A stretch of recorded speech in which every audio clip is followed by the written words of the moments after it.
Let's just say it out loud. We were skinnier. Not because we were trying, not because we had a personal trainer, a meal plan, or a wellness app buzzing on our wrist. We were skinnier because of the way we lived, the way we ate, the way we moved, the way we thought about food, or more accurately, how little we thought about it at all. So let's go back. Back to a time when a Coke came in a glass bottle, gym class was basically a punishment, and your mother didn't ask what you wanted for dinner. She told you. Here are 10 reasons people in the 1960s stayed lean without trying and what we quietly left behind. Number 1. The kitchen had a closing time. Dinner was on the table by 6, maybe 6:30 if something complicated was happening on the stove. But once those plates were cleared, the kitchen was done for the night. It was not a snack bar. It was not open for negotiations.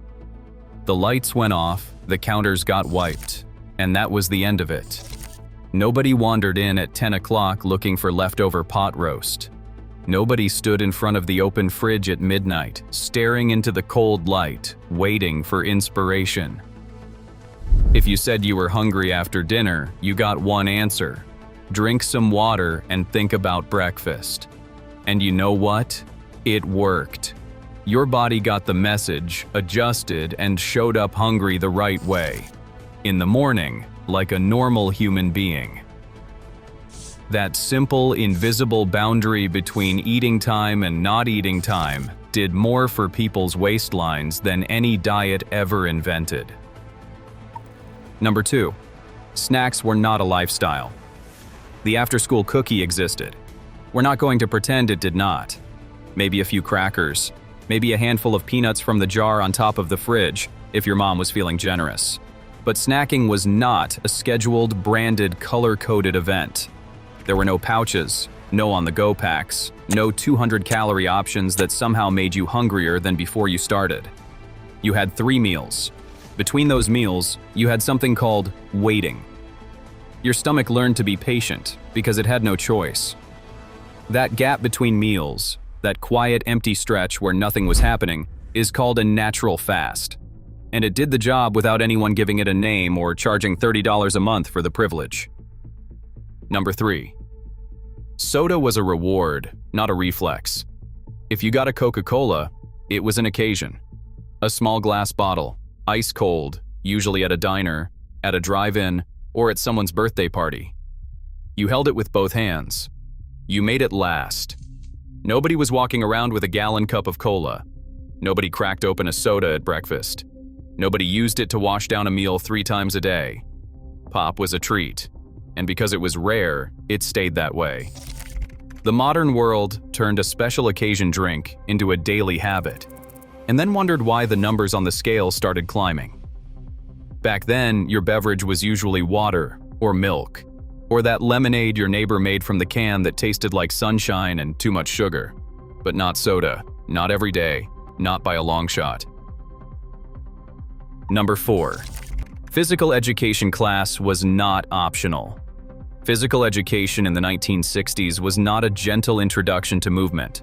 It was rope climbing, lap running, jumping jacks until your legs stopped cooperating, and a yearly fitness test that had the entire school convinced the government was watching. No yoga mats, no calming music, no listening to your body. You listened to the gym teacher's whistle, and that was the only body language that mattered.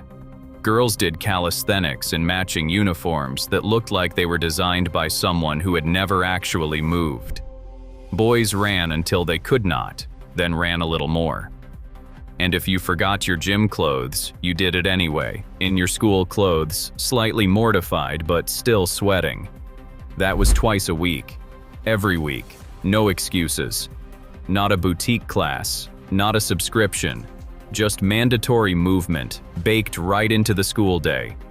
And if this is already bringing back memories, the smell of a gymnasium floor, the squeak of sneakers, the pure terror of the rope climb, go ahead and hit that subscribe button. There is a lot more where this came from. Number 5. Mothers cooked real food from scratch. There was a skill happening in those kitchens that we don't fully appreciate anymore. A woman could open 3 cans, find 1 leftover chicken breast, and produce a meal that fed 6 people with something to spare for tomorrow. No one was ordering delivery. No one was heating up a frozen tray that contained ingredients you needed a chemistry degree to understand.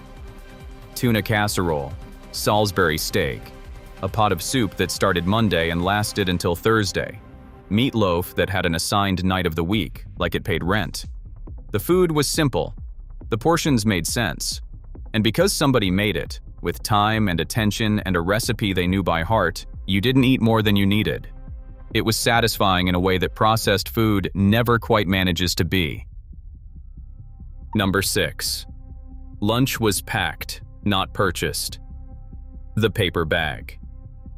Or, if your mother was feeling fancy, the metal lunchbox with the matching thermos that leaked if you held it sideways. Lunch was not a decision you made at noon. It was a sandwich, a piece of fruit, maybe a cookie if the week had been going well.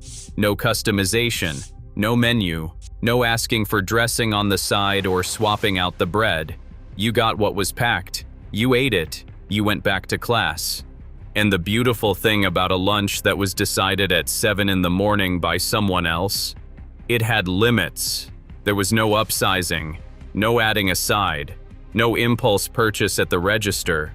You ate exactly what was in that bag, and it was enough. Number 7. Dessert was a privilege, not a right. Dessert happened. Let's be honest about that. Chocolate pudding, canned peaches, a slice of pie on a good Sunday. But it wasn't automatic. It wasn't every night. It certainly wasn't a second helping without a conversation first. You got what you got, and you were grateful. Birthday cake came on birthdays, not on a Tuesday because it was on sale. Pie came after a real meal, in a reasonable slice, and that was the end of it. Because dessert was rationed, it meant something. A small bowl of chocolate pudding on a Wednesday felt like a genuine gift. Not because there was so much of it, because there wasn't. Number 8. Chores were physical labor in disguise.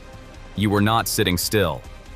Vacuuming meant fighting a machine the weight of a small animal across a carpet that seemed to actively resist cleaning.